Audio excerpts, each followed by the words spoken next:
set and ready to get off and underway. Romania hoping to avoid another long 10 overs in the field as they had this morning when Asmal Shigival smashed 96 against them and almost hit the first international T1000. Well, that's a decent enough start for Romania. Slight misfield allows the single, direct hit. Very nice bit of work from Rajesh Kumar, but Ahmed had already comfortably made his ground. It's a nice looking shot and it's managed to nutmeg the fielder. The Netherlands 11 get their first boundary. Not the best bit of fielding. And Boris Gorley opens his boundary account for this European Cricket Championship. Skied up. Should be out. It is out. Held on by Nadi Kotler. And Romania, the big underdogs in this game, have made a sterling start. Musa Ahmed, who hit a century in European Cricket Series action just a couple of weeks ago in the Netherlands, is gone early on. And the Dutch are 9 for 1. And he starts with a big 6 down the ground. Well, that's how to announce yourself at an international T10 competition. Victor Lubbers goes straight and hits a maximum. Lubbers this time keeps it along the carpet. Direct hit could have been out. Instead, the throw is a bit wild from Samiola. Approach getting those chances compared to, say, 10 years ago. Down the ground from Gorley. One bounce 4. Smashed straight. And, well, it looked to be wide of long off, who actually makes a brilliant stop coming around Rajesh Kumar. He's been dynamite in the field so far. 2 direct hits. Straight back and dropped. Is it onto the stumps? Well, I think he's run out at the bowler's end. To me, instinctively, it looked... The umpire didn't really have a prayer.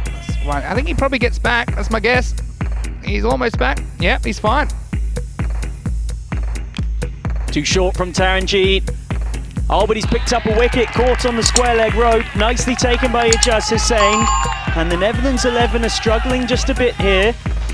They've lost a second wicket now. Victor Lubbers, it's definitely the best time to be playing the Netherlands 11, you'd think, as they adjust to T10, but it hasn't taken long for that man to do so. Boris Hawley is looking in really, really good nick here.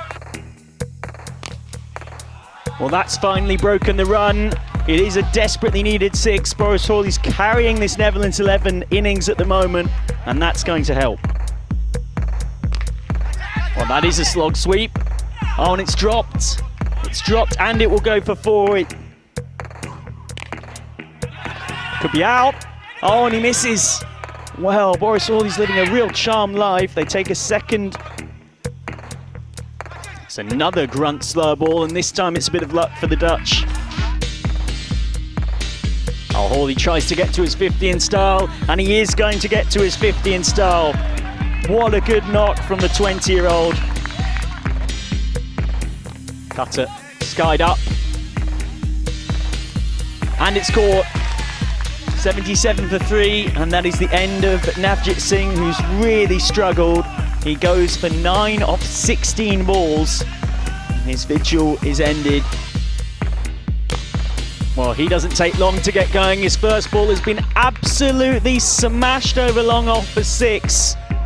Well, that is how to announce yourself at a T10 tournament.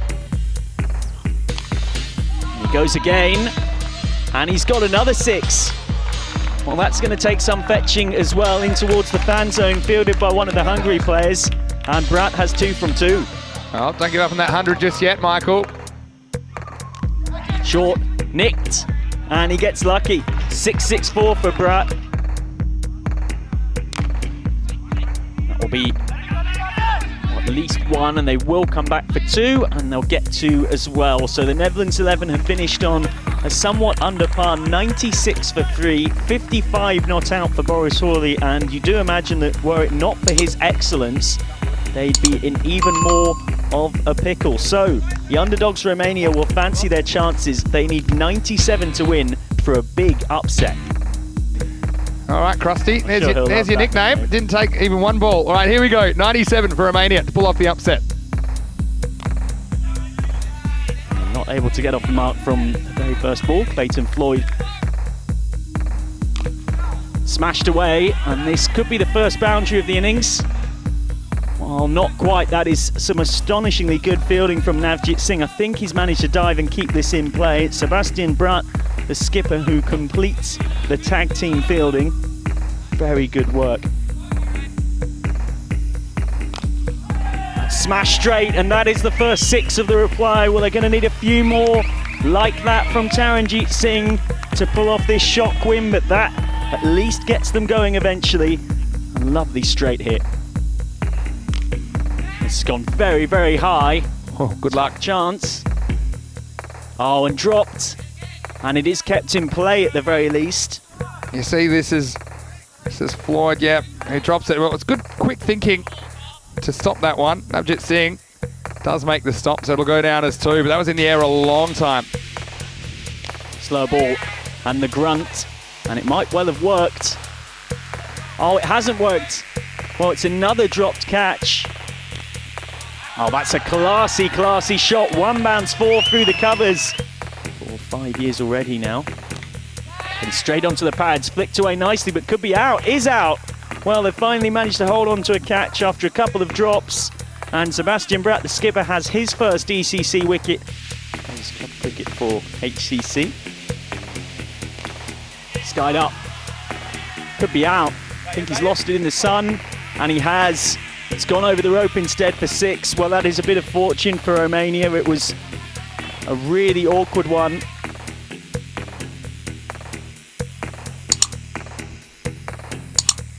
Holds that one back and gets him. Well, the pressure has been building, and Naddy Gotler's 6 and out in this over. Clayton Floyd has his first wicket of the ECC. Smashed away by Ulla. He's got this one in the gap, so after a couple of times where he couldn't make contact, makes up for that somewhat with a boundary. Short, skied up, caught and bowled chance, and taken on the juggle. So Clayton Floyd has a 2nd wicket at this ECC, and the Dutch are holding their nerve, having been, it seems, given a real scare by the underdogs Romania, and not out of the woods yet. Comes down the track, misses it by miles, and the keeper's made a mess of it as well. And I think in the end he is out because he's had to scramble Asad Zulfikar to pick the stump out of the ground. Well, no one necessarily comes out of this with a huge amount of credit in some ways, apart from Floyd, who picks up his 3rd wicket. Smashes that straight long on and taken. Another one bites the dust for Romania, 39 for 5. They've just got no answer to the diet of spin they're being fed right now. Peri Alwar goes. Inside out from Saini. He's the mark as well. Well, that's out. I don't know what game you're watching, but I'll tell you what, he's gone bang. 2 and 2. Short, skied up. But this one will be 6. Well, it's finally a belated boundary for Romania, who've been struggling along. They've got something to celebrate. Open or 3. Goes again, and gets 6 again. Well, this is magnificent hitting from Peri Alwar, and if he can manage quite a few more where that came from, we might still have a game on, folks. Bang, bang. And now he goes through square leg. This could be 6 or out. It is out, caught in just off the backward square leg rope. So Peri Alwar's fun ends, and Romania are 54 for 7. Straight up, and it's going to land just about safe. 3 different fielders converging on it. Nobody could get there. 96 in this tournament. The last ball will be straight back to Kingma. Regulation stuff from him. He ends up conceding just the 4 runs from his 2 overs. That is the most economical spell we've seen from a bowler across this entire tournament. And it's the bowlers who've got the Netherlands 11 out of jail here, because they managed to post only 96 for 3. But Romania finish 62 for 7. So it is the Netherlands 11 who get a winning start. Victors here by 34 runs.